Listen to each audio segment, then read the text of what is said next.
Any tips on getting dogs to drink more? Yep. Come on me. Does anybody else put their bags above the fridge now? Fill up about a third of the bowl of water. I added in some Sprats for a bit of extra flavour. And Stitch loves yogurt, so we put a little teaspoon in. Bit of mixy. I use my hand because I don't want to use the spoon.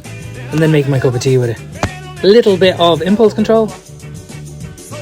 And then watch the hydration happen.